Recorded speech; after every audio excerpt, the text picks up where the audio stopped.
I want to take a couple minutes and think about the thinking, if you will. I suggest that many leadership programs are actually just developing better managers, and we started calling it leadership development.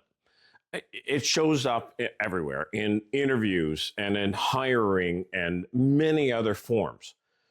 Leaders are promoted for their qualifiers, but are trusted and followed and judged in critical moments by their qualities. Let me repeat that, please, because this is the core of the theme that I want to think about the thinking with you if you're willing to hang out for a couple minutes. Leaders are promoted for their qualifiers, but judged in critical moments like crisis, change, and growth, but are judged in critical moments by their qualities. Let me explain. We live in an I have culture. Let's not kid ourselves. I have a bachelor's degree. I have a master's degree. I have 20 years of experience. I have 30 years of experience. I have this title. I have that position. I have that. I have, and the list goes on and on. But are we convincing ourselves that that is actually what it means to be a leader? I mean, I can't remember where I heard it or read it, but if you believe you're a leader, look behind. If nobody's following, you're just taking a walk. And the reason for that is really simple. What you have will never qualify you as a leader. What I have will never qualify me as a leader. It's who you and I are. My name is John Robertson, and I want to walk through those qualifiers and qualities of being that leader. And let's be honest, there is an I have trap. And here's what I see in organizations all the time. In fact, it's come to light really loudly over the last little while. Good people, and I mean genuinely good people, are doing their best. They are looking after the things that they can look after. Their plates are getting swamped with demands and loads of things that maybe shouldn't be on their plate. They have the track record. They can even get the performance and productivity and some of those other things. And man, they are doing a phenomenal job by every external standard. And from the outside looking in, they're doing fine.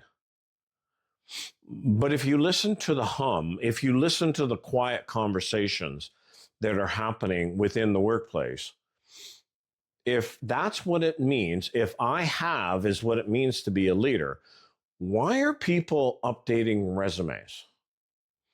Why are people, if you will, quietly disengaging? Why is there that undercurrent of disenchantment, for a lack of better words? And so what do organizations do? They do emotional intelligence programs. They do another leadership development program, and they do another course. And then they do let's not forget, the 360 review. And you know my favorite in all of this? They do a culture assessment. They do a culture survey. And let's be honest, they even add the words that this is going to be anonymous. But the people who are quietly disengaging, they don't trust the organization, so they don't fill in the survey because it's not really anonymous. And it's only the people who are drinking the same Kool-Aid, if you will, that are filling in the survey. So is the culture survey biased? Absolutely. Because the survey is not gathering the feedback from the people that they need to hear from. And here's why. Because when we view leadership as an I have kind of approach. That is skills to acquire. That is tools to use. Are you familiar with the new software, the new program? It's the credentials to earn. It's all those other things. We have forgotten that first and foremost, leadership is a matter of who you and I are. If you will, we all have those people who have really influenced our lives. Did it really matter what title they had? For most of us, not so much. If you will, I'm going to switch analogies, but if you will, we've actually taught people to be better ranchers than to be a shepherd guide. Let me illustrate this in the image. Excuse me. A rancher drives people. The way a rancher works is they come behind the herd and they drive them in the direction they should go. So whether it be a dog, whether it be a whip, whether it be some of those other things, they drive and the herd in the direction they should go. Do they care about the herd? Obviously, because a sick herd doesn't help the rancher be productive, be, if you will, profitable. But there's another visual, and that is that shepherd guide. And a shepherd guide gets to know his or her, if you will, flock, and they hang out with that flock so that the people, the flock, get to know the shepherd's guide's voice. And what comes out of that relationship is they recognize, the followers recognize that shepherd guide's voice. And as a result, they trust him or her. They are willing to follow because the shepherd guide leads. A rancher comes behind and drives. A shepherd guide walks in front, and because of their voice, because of who they are, the flock followed. You and I are called to be the I am leader in an I have culture. Let me ask you a really simple question, and don't overthink it. If your title disappeared tomorrow, would people still follow you? Why?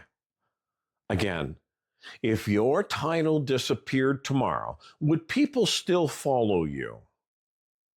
Why? I was asked that question, and I'll be honest, the first time I was asked, when I looked at the man in the mirror, was not the answer I wanted to hear. And that was a catalyst to a whole bunch of growth. Dominic, I'll call him Dominic, I got a phone call from a senior leader, and a very senior leader, and he called me and he said, to be honest with you, John, I want to fire Dom. I don't believe he's got it. He is probably the most knowledgeable man in the world. He has all the codes, the rules, everything. Man, he can quote right, left, center, and absolutely brilliant. But nobody wants to work with him. And John, to be really blunt, I just want to fire Dominic. But my CIO has said, I need to give him one more chance, and you are his final chance. Personally, I think it's a waste of money hiring you to do this. But my CIO has directed me, so I'm doing as I'm directed. John, it is in your court. So Dominic and I started to meet, and I'll be honest with you, he was really knowledgeable. Like, man, the policy, the rules, the code, all those things, he could access that stuff right, left, and center. And I was actually finding him a little annoying myself, because I would ask a question, I would get a 3-minute answer. Let me pause that story and come back to it in just a moment. You see, the I have culture is loud. It's everybody's talking, well, like the old song, everybody's talking, nobody's listening. I have this, I have that. Well, you know, I have done this for, and the list goes on and on. The problem is, or the challenge is, or the hurdle is, we overinvest in credentials and we underinvest in, what do you call it, credibility or character. In, it's not soft skills, because soft skills often get misinterpreted as easy. Soft skills are actually the hardest skills. Credentials that get overinvested in are easy. Anybody can get a check mark after their name. To grow, strengthen, develop, mature those character, those credibility, that's tough work. We built performance systems, accountability framework, productivity metrics, and all those things. We actually have an HR process that quite frequently rewards the I have at every level. The problem is, in a critical moment, credentials don't matter. If you will, I call it the hot water teabag effect. What's inside us or you or that organization always leaks out in hot water, just like a tea bag. So let me ask it in a question in a little different way. Do you lead by your title, or do you lead by who you are? And please don't misinterpret this. It is not about being liked, who we are. It is about being trusted. It is about being respected. It is about being followable, if you will. And to be that kind of person that people can follow. We've mistaken management for leadership. You know, keeping the framework, keeping the structure. And I want to walk through the two frameworks of being the I am leader. If we're going to move away, or that's not true, because I do believe that credentials matter. We have to have competence and credibility in those things. Absolutely. But if we rely on those in critical moments, it's not going to work. And your organization will not thrive. But those two elements of the I am leader, I call qualifiers and qualities. And they have to be both. It cannot be the either or. The easiest way to understand this, qualifiers get you and I invited to lead. Qualities keep people with us. Qualifiers get you invited to lead. Qualities keep people with you.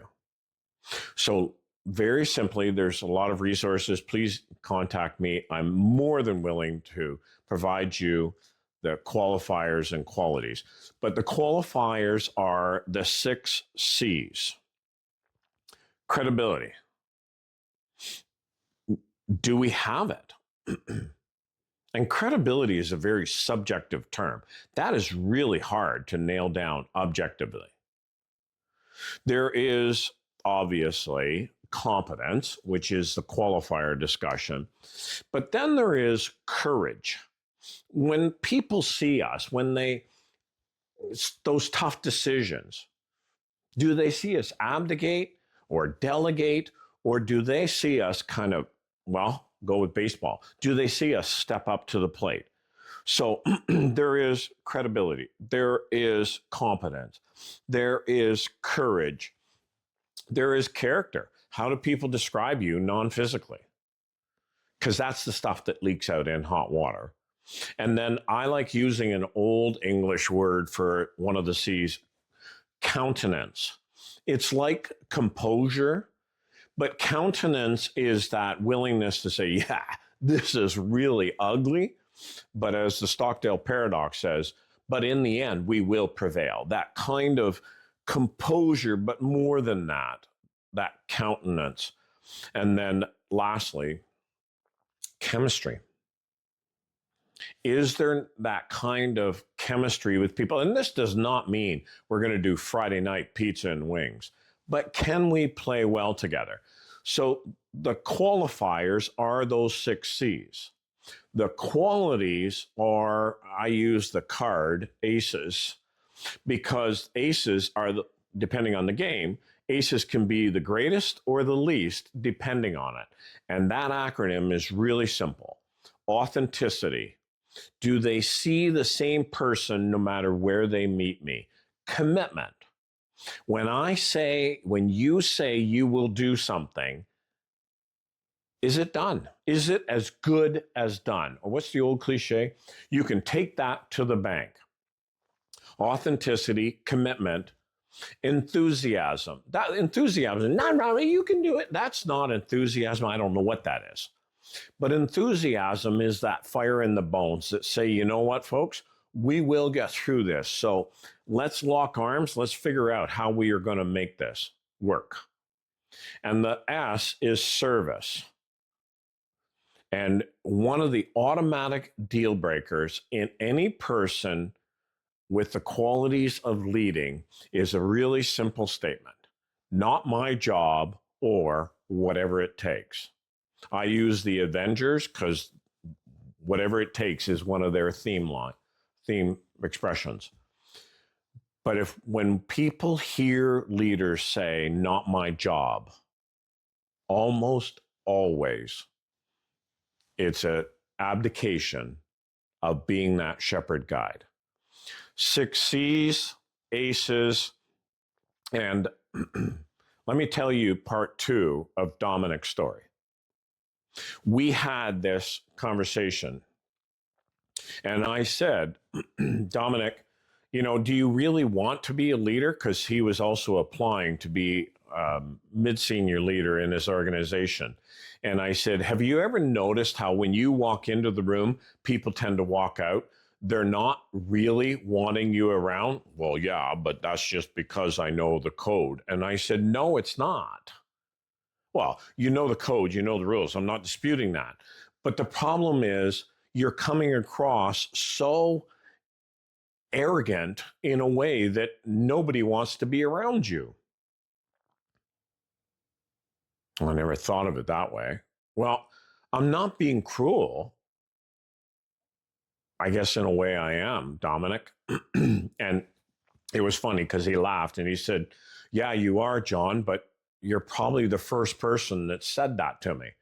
And I said, well, people like you, when they walk into the room and everybody else stops talking and you get asked a question and you give a 5-minute answer, is anybody going to ask you a question again?